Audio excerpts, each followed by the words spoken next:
Los países que llegaron al país pensaban y actuaban como lo hacían en sus lugares de origen y sentían la permanente nostalgia de aquellos que se van.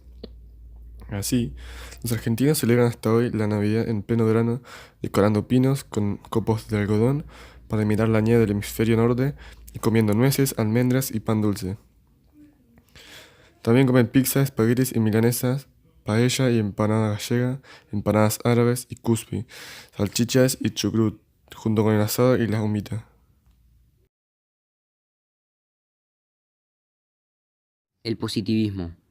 El positivismo es un pensamiento científico que afirma que el conocimiento auténtico es el conocimiento científico y que tal conocimiento solamente puede surgir de la afirmación de las hipótesis a través del método científico. Auguste Comte fue un filósofo francés comúnmente considerado el iniciador del positivismo y de la sociología científica. El centro de gravedad de su doctrina es la ley de los tres estados. En ella se contiene su crítica a la religión y a la metafísica, y la declaración de su positivismo. El positivismo comtiano, al menos en su instancia cientificista, fue la filosofía dominante en buena parte del siglo XIX. Según Comte, los hombres olvidan siempre que la felicidad humana es una disposición de la mente y no condiciones de circunstancias. Por otra parte, la gente del 80 entendía que la doctrina positivista alentaba el desarrollo científico y tecnológico, haciendo posible el progreso. Los positivistas creían en lo que veían y en lo que podían tocar y experimentar. En su perspectiva, el avance de la ciencia era limitado el control de las enfermedades de la naturaleza, de todos los problemas que aquejaban a la humanidad era solo una cuestión de tiempo. El hombre suponía que controlaba todo lo que creaba. Sin embargo, durante la Primera Guerra Mundial experimentó el potencial destructivo que podía tener en el desarrollo tecnológico y la incapacidad del hombre para controlarse a sí mismo en el uso de esos progresos. Einstein y Freud. Einstein y Freud desarrollaron parte de sus teorías en el periodo catastrófico del positivismo. En 1900, Sigmund Freud publicó La interpretación de los sueños, donde defendía su teoría, la cual decía que el hombre está manejado por fuerzas inconscientes que, con mucha dificultad, aparecen en la superficie de lo consciente, y cuando lo hacen, es de una forma diferente, como por ejemplo los sueños. Por otro lado, Albert Einstein publicó una ecuación que conmovió los cimientos de los científicos en el siglo XX. E igual a m por c al cuadrado. Es gracias a esta ecuación que desarrolló su teoría de la relatividad, la cual, como el nombre indica, explica que todo es relativo. El eclecticismo predominó en la arquitectura del periodo, una conjunción de distintos estilos y corrientes con influencias italianas, francesas y en menor grado ingleses y alemanas. Se construyeron los principales edificios públicos de todo el país y residencias privadas que merecían llamarse palacios, por el tamaño y lujo que constaban. En la pintura de realismo-naturalismo apuntó a expresar la realidad con la mayor fidelidad. Acá, como último tema, vemos la educación popular y pueblo soberano. Vamos a escuchar una famosa frase dicha así: si el pueblo es soberano, hay que educar al soberano. De acá iremos al punto de vista de Sarmiento sobre la educación. En la generación del 80, la educación era la clave de las instituciones de la República y era indispensable para el pueblo. Esto igualmente debía cumplir la importancia de amalgamar a gente de muy diferente origen y darles una identidad común. En 1882, el Congreso Pedagógico se abrió debate sobre la educación que se continuó en el Congreso de la Nación, que dio lugar a las ideas sobre el tema dicho más avanzadas. En Argentina, en 1884, la Ley 1420 propone educación común obligatoria, gratuita, gradual y laica. Esto hizo que nuestro país pudiera colocarse a la cabeza de Latinoamérica y adelante de varios países europeos.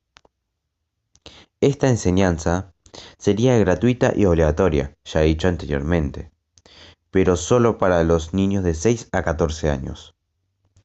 Los 7 grados sucesivos garantizaban el aprendizaje de acuerdo con la maduración del niño. Y por último, la neutralidad religiosa en las escuelas públicas oficiales garantizaba la libertad religiosa y de conciencia. Esta dispondría con una coeducación de niños y niñas en clases mixtas y prohibía el castigo físico. Esta ley ratificaba el deber irrenunciable del Estado a sostener la educación pública e incluía el perfeccionamiento docente a cargo del Consejo Nacional de Educación. Acá otra ley, la ley 1597, llamada la Ley Avellaneda, reglamentó en 1885 el funcionamiento de las universidades nacionales de Córdoba y Buenos Aires.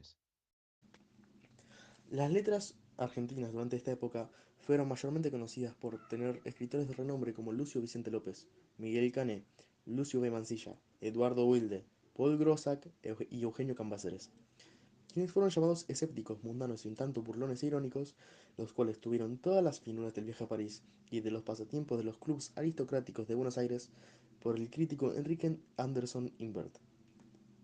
También apareció la figura de Félix Rubén García Sarmiento, el cual contribuyó en la transformación de Buenos Aires, una ciudad cosmopolita, en uno de los centros del modernismo hispanoamericano.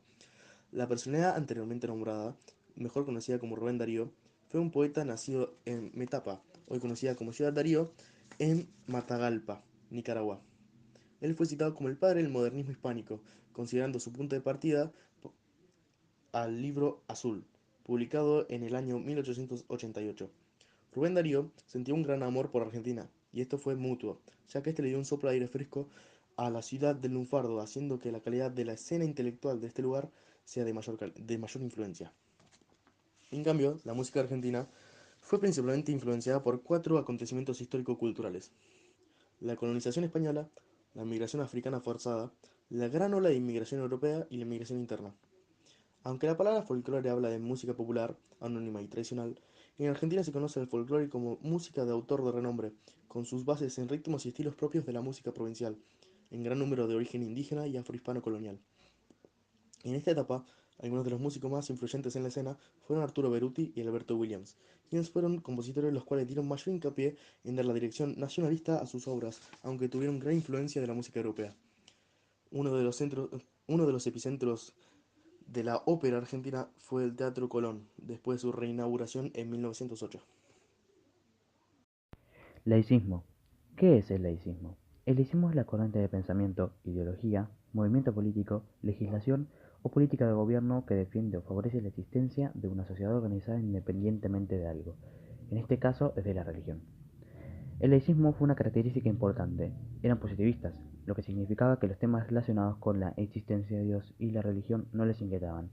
En cambio, sí les preocupaba el control del Estado, por lo que se opusieron a la influencia del clero y tendieron a limitarla. El grupo católico liderado por José Manuel Estrada, Pedro Goyena, Achaval Rodríguez y Pizarro se opuso sin éxito a ese viraje de la política, en memorables debates a través del periodismo y en el Congreso. Las leyes laicas.